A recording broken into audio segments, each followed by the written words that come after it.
मी आता नागपूरचं निघाला म्हणून सांगितलं, नागपूरचं मला आठवलं, नागपूरला मोर्चा काढला, वडेट्टीवार साहेबांनी काढला, आमचा विरोध नाही. इथेच अंबडला पहिल्यांदा वडेट्टीवार साहेब आले आणि त्यांनी सांगितलं की पक्ष वगैरे बाजूला, हा पिवळा झेंडा हा एकत्र घेऊन आपण जाणार आहोत, लढणार आहोत. परत आमची दुसरी रॅली झाली हिंगोलीला, त्यांना बोलवलं, काय माहिती प्रेशर आले, येतो म्हणून सांगितलं, आलेच नाही. नगरला बोलवलं, अरे या, आलेच नाही. पंढरपूरला रॅली, अरे या, आलंच नाही. अनेक रॅलीज झाल्या, बीडला झाले, अरे या, नाही आले. कुठलं प्रेशर तुमच्यावर होतं? तुम्ही सांगितलं होतं ना की आम्ही ओबीसीला तुमच्या बरोबर राहणार, मग का नाही राहील? मला काही आमच्या ज्या संपादकांनी फोन केला, तुम्ही का नाही आलात नागपूरच्या रॅलीला, का नाही आलात सांगू? ऐका रे तो व्हिडिओ, जरा लावा तो व्हिडिओ असेल तर. आवाज द्या, आवाज.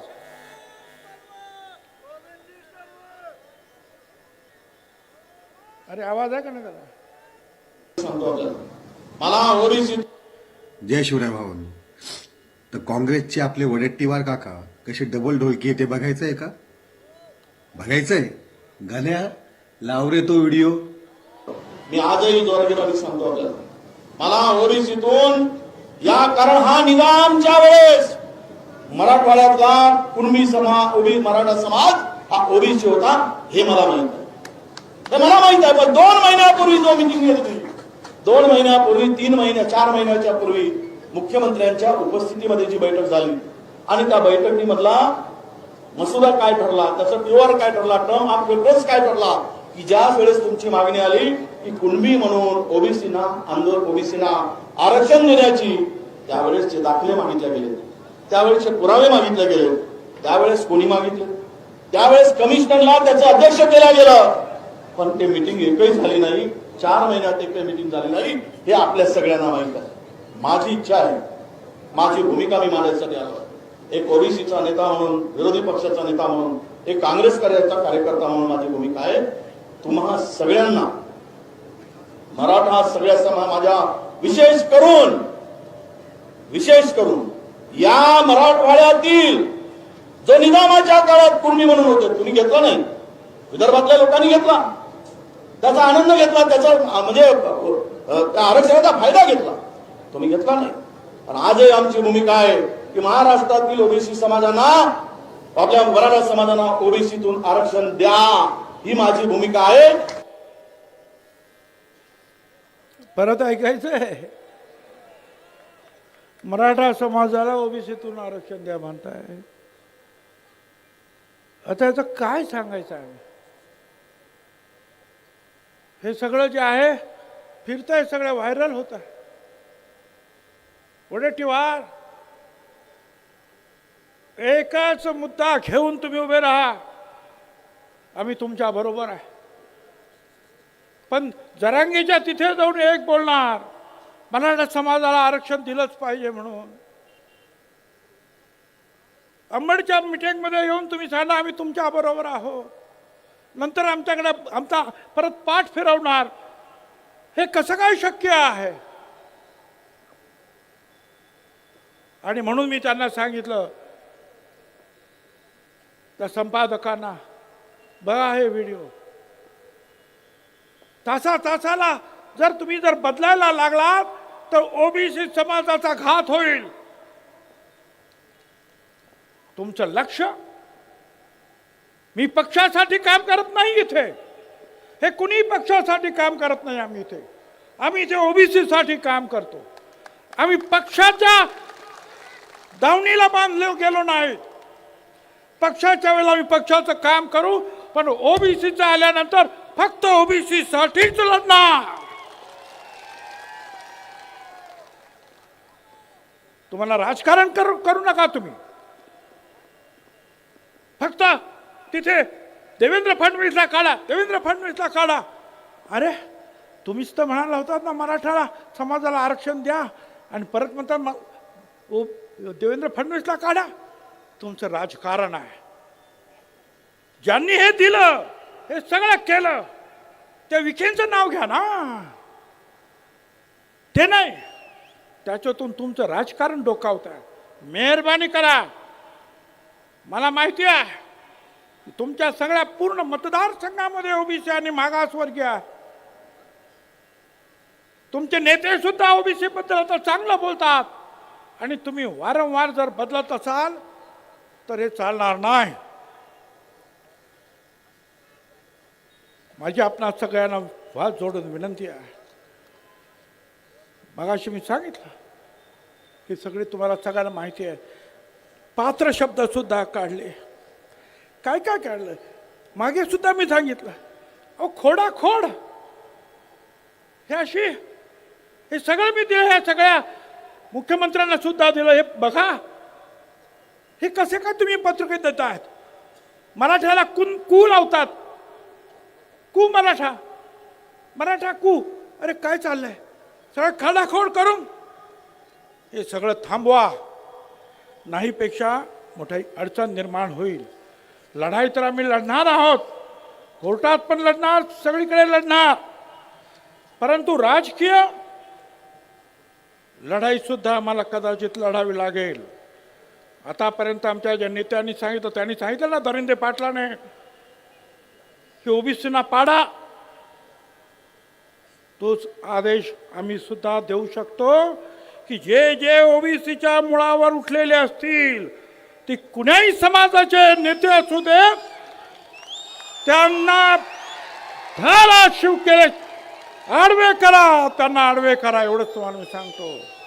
निवडणुका आता येत आहेत, निवडणुका येतात, लहान लहान निवडणुका येतात, एवढंच करा.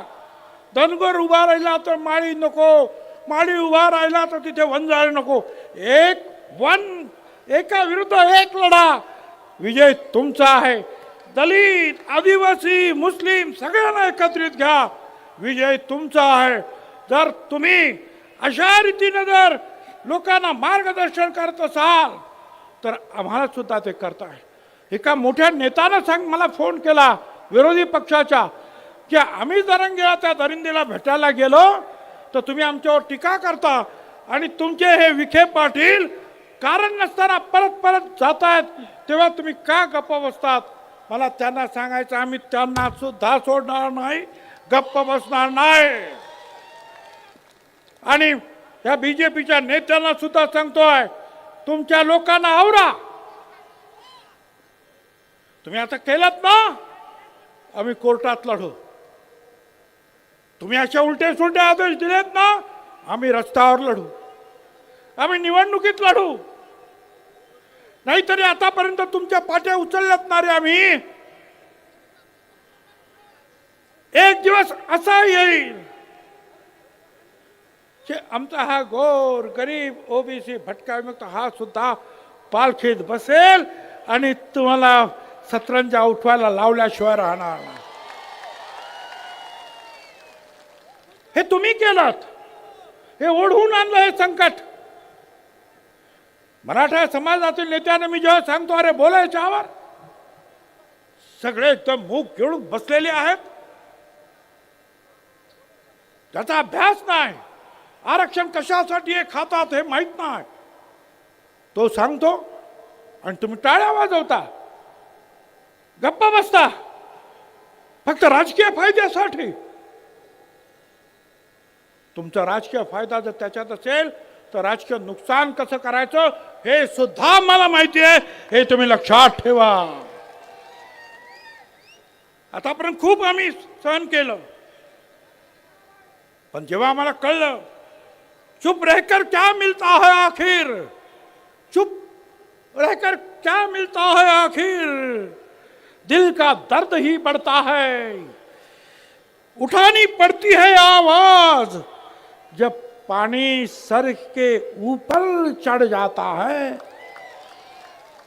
आम्ही आतापर्यंत गप्पा बसलो, जाऊ द्या. अरे किती गप्पा बसायचं. त्यांनी बोललं तर ते चालत आहे. मी 374 जातींसाठी बोललो आणि आम्ही बोललो सगळे, तर आम्ही जातीवादी? अरे आम्ही सांगतो का की तुम्ही बाबा तुमचं वेगळं घ्या, आमच्या आरक्षणाला धक्का लावू नका. आणि हे काय सांगणार? अहो तुमच्या आरक्षणाला कुठे धक्का लागला? धक्का का लागला? आज इथे लाखो लोक बसलेले आहेत, जेवढे आत आहेत ना तेवढे बाहेर आहेत. हे तुमचे ड्रोन फिरतायत, दाखवत आहेत. आता मला सांगा, या 1,00,000-2 लाखांमध्ये आणखीन 2 लाख जर इथं टाकले तर आमच्या मानगुटीवर बसतील का नाही? तुम्ही काय सांगणार? तुम्हाला बाहेर नाही काढलं, फक्त तुमच्या मानगुटीवर यांना आणून बसवलं. काय वेडं समजले का रे आम्हाला तुम्ही? अख्खं आयुष्य गेला हे लढण्यामध्ये, आम्हाला मूर्ख समजू नका. एक आवाज जर बंजारा समाजाने दिल्याबरोबर आदिवासी समाज उठला. मला त्याबद्दल जास्त काय बोलायचं नाही, पण आम्ही मात्र गप्पा बसायचा आहे आणि मराठा समाजाला आमच्या बोकांडी बसून घ्यायचा आहे. कुठला न्याय आला? EWS तुम्ही घेणार, मराठा आरक्षण तुम्ही घेणार, ओबीसी मध्ये तुम्ही घेणार. अरे महाराष्ट्र काय 7 बाराव दिला का रे लिहून तुमच्या? छत्रपती शिवाजी महाराजांचा महाराष्ट्र, हे सगळे जे आहेत ना माझ्या मागे बसलेले, यांचेच पूर्वज लढले. अरे बेरड समाजांचा आमचा बहिर्जी नाईक होता जीवा म्हणून वाचला शिवा जिजामाता म्हणाला, तो आमचा नाभिक समाज जेव्हा महालेचा शिवा काशीचा ब्राह्मण समाज सुद्धा लढला. बाजी प्रभू देशपांडे, रायबा महार लढला, मुस्लिम सरदार लढले. आणि आज तुम्ही शिवाजी महाराजांचं नाव घेऊन, मगाशी सांगितलं आमच्या राजाराम पाटलांनी, हा आगरी कोळी समाज महाराजांनी पहिला आरमार निर्माण केलं या देशात आणि सागरी सरहद्द त्याचं रक्षण केलं. ते सगळे आज परांगंदा होणार आणि ते पण तुम्ही शिवाजी महाराजांचं नाव घेणार आणि आमच्या लोकांना मारणार, डोकी फोडणार. पोलिसांना माझं सांगणं आहे, प्रत्येक वेळेला मला फोन करावा लागतो, अरे आमच्या लोकांचं डोकं फोडलं, काहीतरी करा, केस घ्या. आणि मग SP म्हणता बरं बरं बघतो मी. अरे बघता काय? जर असेच तुम्ही बघत राहिलात तर एक दिवशी ना हे असे सगळे जे आहेत, हे मधमाशाचं पोहळ जे आहे असंच उठल्याशिवाय राहणार नाही. आणि मग मात्र तुम्हाला बघतो म्हणायची सुद्धा सोय उरणार नाही. एकाला सुद्धा धक्का लागता कामा नये. गावातील सामान्य माणसाचं जरा सुद्धा नुकसान होता कामा नये, जाळपोळ होता कामा नये. ताबडतोब पोलिसांनी कारवाई केली पाहिजे. पोलिसांनी कारवाई करायला लागल्यानंतर काय होतं हे मला माहिती आहे, मी सांभाळलं ते डिपार्टमेंट. पण बघून सुद्धा जर न बघितल्यासारखं जर केलं तर मी तुम्हाला सांगतो, शेकडो हजारोच्या संख्येनं ना त्या पोलीस स्टेशनला आणि त्या SP ऑफिसला जा, बसा तिथं, म्हणा मारा, मला काय मारायचं, पण हा बाबासाहेब आंबेडकरांनी जे संविधान लिहिलं तो न्याय मिळाल्याशिवाय आम्ही राहणार नाही. मी तुम्हाला त्यांना एकच सांगतो, या सगळ्यांना कुछ देर की खामोशी है, या सगळ्यांना सांगतोय मी. त्या दरिंदेला पण सांगतो आणि बाकीच्यांना पण सांगतो, कुछ देर की खामोशी है फिर शोर आएगा. तुम्हारा सिर्फ वक्त आया है, तुम्हारा सिर्फ वक्त आया है. हमारा दौर था और वो दौर फिर से आएगा. ध्यान में रखो, ये हमारा दौर था. स्वराज्यापासून आम्हीच लढलो आणि आता सुद्धा ह्या गोर गरिबांच्या लोक आशेनं बघतायत. गोपीनाथराव मुंड्यांचे तुम्ही वारसदार, हे काम तुम्ही घ्या. हे काम मोठं आहे रे. या खुर्च्या ज्या आहेत ना, मंत्रीपदाच्या आमदारकीच्या वळवावरचं पाणी आहे. पण गोपीनाथराव मुंडेंसारखा सगळ्यांच्या हृदयात तुम्ही सुद्धा जाऊन बसू शकता. फक्त या गोरगरिबांचे अश्रू पुसण्यासाठी, त्यांचं रक्षण करण्यासाठी छातीची ढाल करून पुढे या. तुमच्या पाठीमागे तमाम महाराष्ट्र आल्याशिवाय राहणार नाही. आज हा सगळा माधव एकत्र झाला आणि त्याच्या पुढेही माधव म्हणजे माळी, धनगर, वंजारी. आता परत त्याच्या पुढे आणखी माधव राव लावला. म्हणजे काय काय कोणी सांगितलं आपल्या धनंजय मुंडे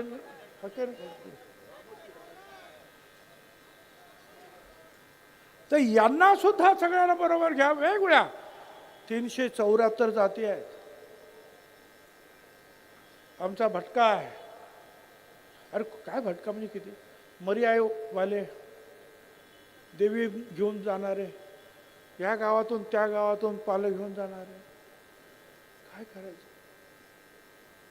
कोण कुंभार आहे, कोण सुतार आहे, कोण नाभिक आहे. आणि तुम्ही सांगणार यांच्यावर बहिष्कार टाका. मला सांगा, जर आता या सगळ्यांनी जर ठरवलं की त्यांनी आमच्यावर बहिष्कार टाकला आणि यांनी त्यांच्यावर बहिष्कार टाकलं, तर कुणाचं गाडं अडल सांगा बघू. कुणाचं गाडं अडल. अरे हीच माणसं आहेत कष्टकरी, हीच माणसं आहेत या महाराष्ट्राच्या मातीमध्ये काळ्या आईची सेवा करणार, तमाम जनतेची सेवा करणार हीच माणसं आहे गोरगरिबांची. त्यांच्यावर तुम्ही बहिष्कार टाकणार. आणि यांनी जर बहिष्काराची भाषा केली तर किती अडचणीत होईल. म्हणून मी सांगतो, अजूनही सांभाळा. त्या दरिंदे पाटलाच्या पाठीमागे मराठा समाज त्यांनी आवाज उठवला पाहिजे की आम्हाला याचं नेतृत्व मान्य नाही. गावागावामध्ये लढाया लावणारा, समाजामध्ये दुश्मनी पसरवणारा हा दरिंदे, याला परत याचा आवाज बंद करण्यासाठी आम्हाला सांगू नका. मराठा समाजानेच हे काम केलं पाहिजे. आणि आपल्याला कल्पना आहे, यशवंतरावांपासून सगळ्यांनी आतापर्यंत जे जे मुख्यमंत्री झाले त्या सगळ्यांनी या सगळ्यांना जवळ घेऊन राज्य केलं. छत्रपती शिवाजी महाराजांनी राज्य केलं सगळ्यांना घेऊन. याच पावलावर पाऊल टाका, एवढंच मला सांगायचं आहे. आणि पुन्हा एकदा सांगतोय की येणाऱ्या निवडणुकीमध्ये ज्यांनी ज्यांनी तुमच्या विरोधात भूमिका घेतली त्यांना बरोबर डोक्यात ठेवा आणि त्यांचा बरोबर हिशोब करा. धन्यवाद. जय हे सगळ्या नेत्यांना सांगतोय, आज तुम्हाला ओबीसीच्या ताकदीवर 125 135 आमदार मिळाले. त्या ओबीसीवर जर अन्याय कराल तर ओबीसी आज दूध खुळे राहिलेले नाहीत, लक्षात ठेवा. त्यामुळे लवकरात लवकर याच्यामध्ये आपल्याला मार्ग काढावा लागेल. काही काही लोकांनी तर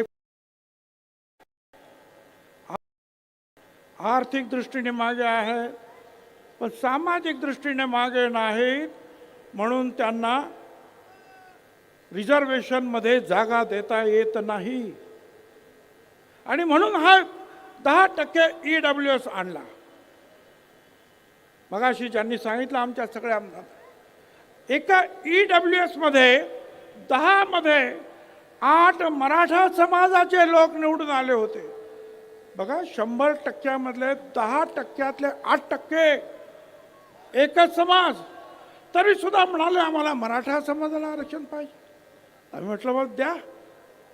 आता 10% आरक्षण दिलं मराठा समाजाला, आता म्हणतात मला ओबीसीचंच पाहिजे. आणि कोण म्हणतंय?